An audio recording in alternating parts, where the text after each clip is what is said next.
Yeah, good evening. This is another class on chemistry, and that on the topic we'll be discussing about, which is nature of matter.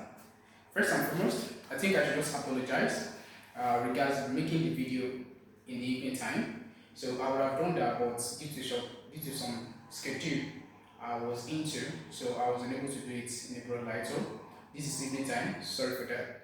So don't forget, in our last class, we discussed about nature of matter, right? So we are still on the topic because the topic is kind of comprehensive, right? And it's not that maybe it's comprehensive, but we are shortening it so that our viewers can easily understand the topic better without being congested. So we've made two videos on this topic. I call it nature of matter 1, I call it nature of matter 2. That's two different videos on this same topic. So today we are still moving on the topic, which is nature of matter. So I call it nature of matter 3 so that you can get it when you are watching the video sequentially. So that's that. So today we are going to talk about, on a nurse, we're supposed to talk about element, compound, and mixture. Element, compound, and mixture. These are the things that we're supposed to talk about, we're supposed to discuss about, right? But due to the fact that this is actually a broad topic, and I don't want us to leave some parts untouched. I don't want us to leave some parts untouched. So what I'll do is that we are going to talk about only elements for today's class. So then in our next class, we'll talk about compound and mixture. Now, when I say element is a pure substance which cannot be broken down into simpler units. Let me recap. When I say element is a pure substance which cannot be broken down into simpler units. When I say pure substance, it means it contains one kind, meaning that it is homogeneous in nature. So that's that. And take it or leave it, we have about 109 elements, right? Although the scientists have discovered more, but currently, based on the curriculum, we have 109 elements, and in which 90 of these elements they occur naturally, while the rest, which is 29 elements, are prepared in the laboratory. So that's that. Next up, we have classification of elements. Classification of elements. Classification of elements. Basically, elements are classified into three classes. The first class, we have metal. Then, second class, we have metalloid. Or let's say non-metal. Let's arrange it like this. Non-metal. While the last one is called metalloid. So these are the three classes of elements. Now, before we move on to these classes of elements, you as a science student or as a chemistry student, you should ensure that you memorize about 40 to 50 elements. That's for SS1 level, right? 40 to 50 elements. You get it? So we are still coming to that, no? Now, I said these are the classes of elements, which are we have metal, non-metal, and metalloid. So let's talk about this first, which is metal. When I say metal ionizes by loss of electron. Let me recap, because these are the cogent points. Metal ionizes by what? By loss of electron. So that's that. So let's give an example on this. For example, if I have what? Sodium. Sodium is a metal, right? Sodium is a metal. As a matter of fact, it's alkali metal. Now, this sodium, before it can attain the octet structure, what I mean by octet structure is that having the valence electron to be 8, having the outermost electron to be what? To be 8. Now, sodium is a metal. I want to justify this because I said metal ionizes by loss of electron. Now, let's see. Sodium is a metal, right? Now, to write the electronic configuration of of sodium. Sodium, the atomic number of sodium is 11, right?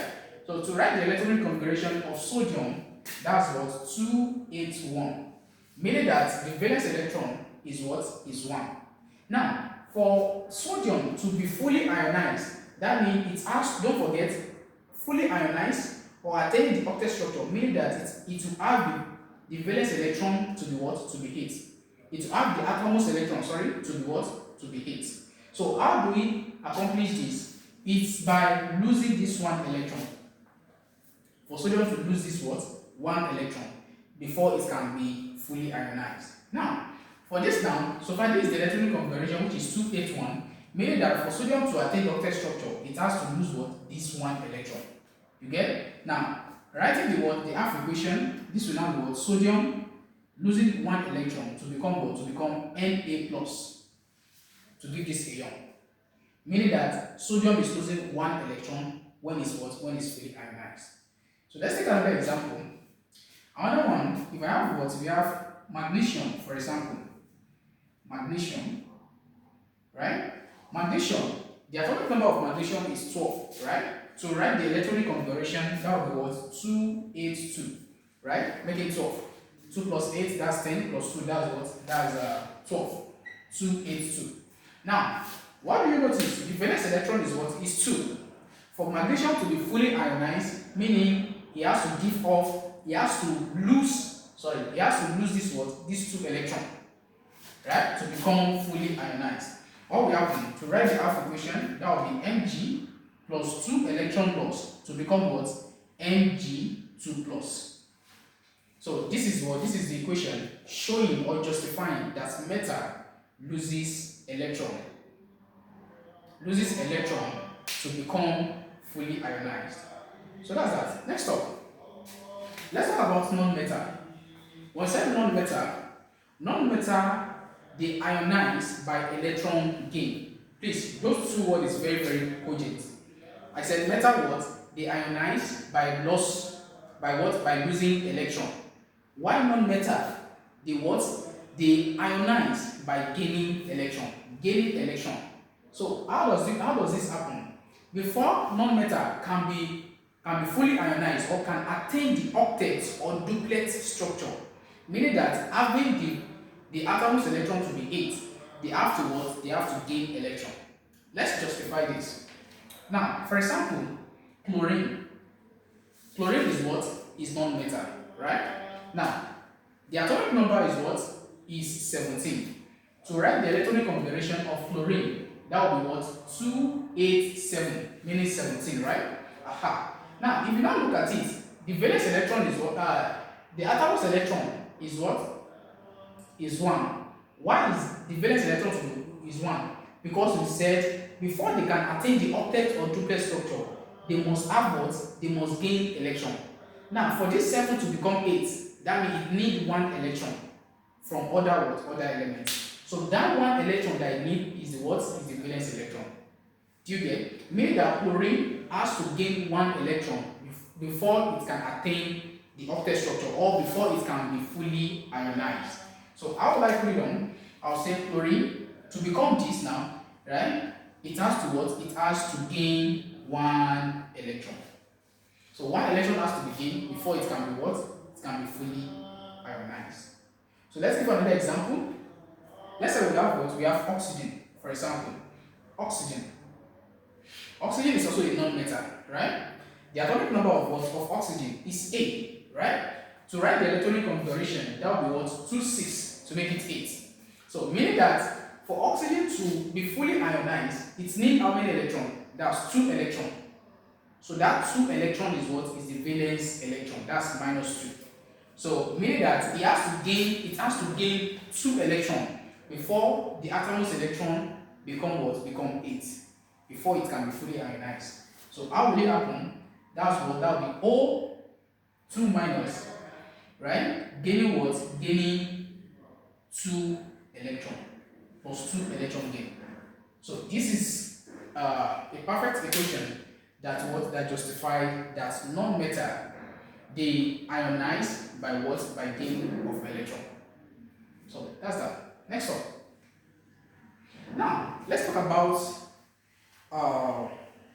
about metalloid.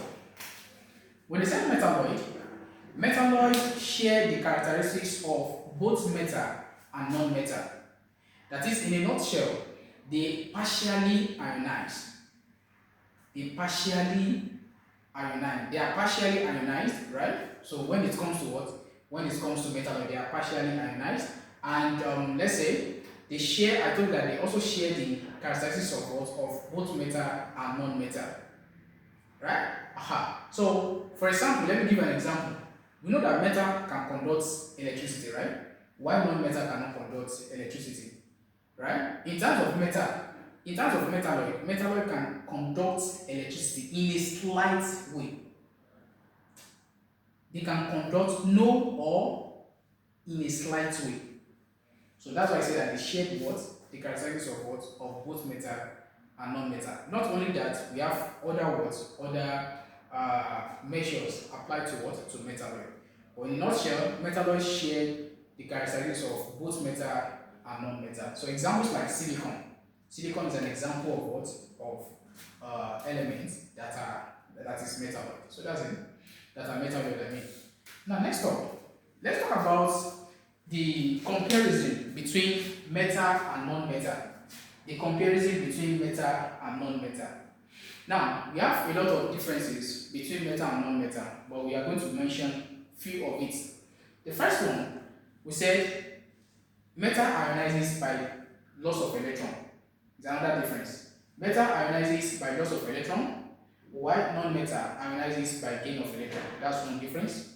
Another difference is that metal is a good conductor of heat and electricity, while non-metal, they are bad or poor conductor of heat and electricity. The other one is that metals are sonorous. Metals are sonorous, while non-metal are not. Another one is that metals are lustrous. They contain crystal particles, right? They are lustrous, while what? That is shining. I mean shining. So lustrous means what? Shining. Why what? Why non-metal are not lustrous in nature? Metal are malleable. That is, they can be hammered, they can be cast into this, they can be beaten, they can be hammered, right? Why non-metal are not cannot do that. Another one is that metals are ductile, yeah, they are ductile, while non-metals are what? Are not ductile. So we have a lot of differences when it comes to metal and non-metal. Now, as a science student, as a chemistry student, I told you that for the elements, because this comes to the end of what? Of elements. Now, that's that. So, as a chemistry student, you should ensure that you memorize for SS1 level. You should make sure that you memorize 1 to 40 elements, so that when you get to SS2, you add more before you know it. You finish it up. So for your level, which is SS1 student, for SS1 level, right? Memorize 1 to 40. It's very simple.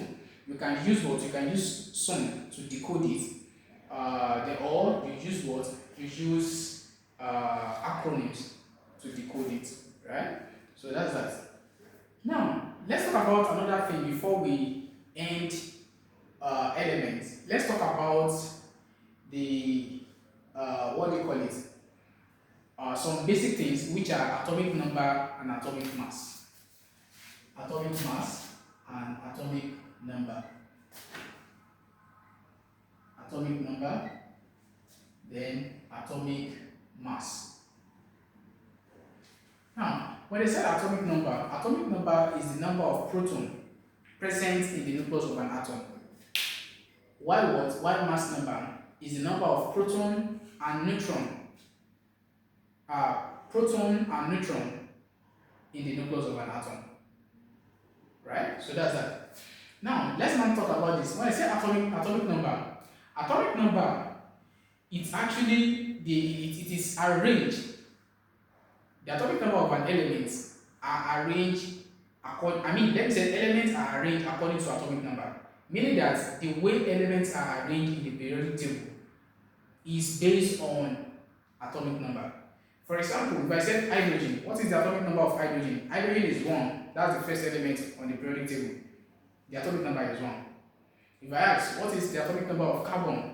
Hydrogen, helium, lithium, beryllium, boron, carbon. The atomic number is what? Is 6. Okay, let's take for example sodium. What is the atomic number of sodium? Hydrogen, helium, lithium, beryllium, boron, carbon, nitrogen, oxygen, fluorine, neon, sodium. Meaning what? 11.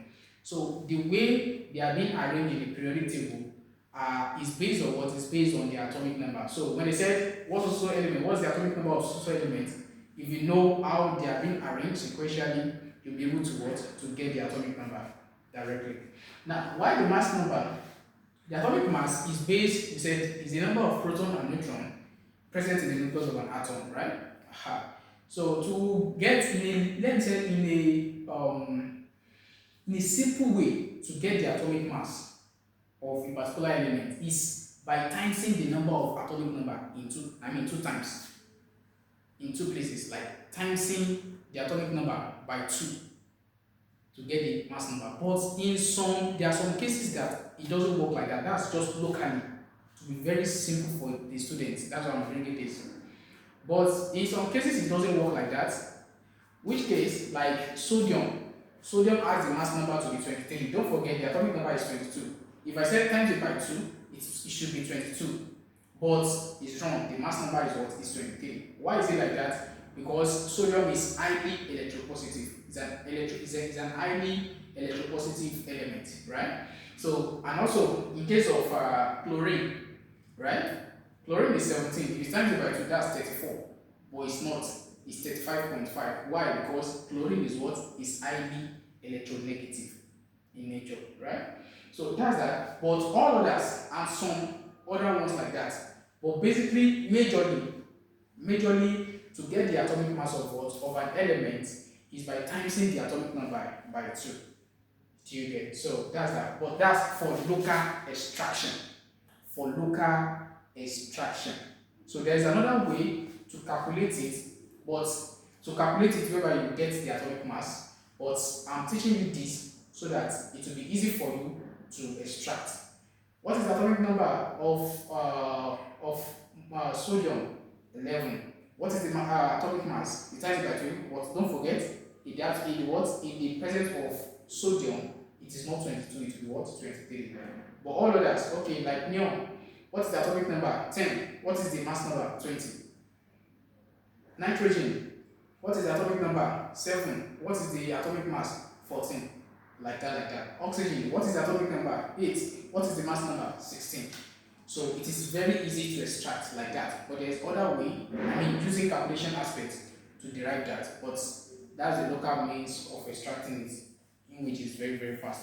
But if you notice that chlorine is not like that, sodium is not like that, you get from 1 to 20. Those two elements are the ones that are different from 1 to 20. All others, just times it by 2, you get your what? You get your atomic mass, except for oxygen and chlorine. So that's that. So today we are going to end the class for today. Then in our next class, we'll talk about compound and mixture. So please do well to subscribe, share, and keep on commenting. Thank you. Bye.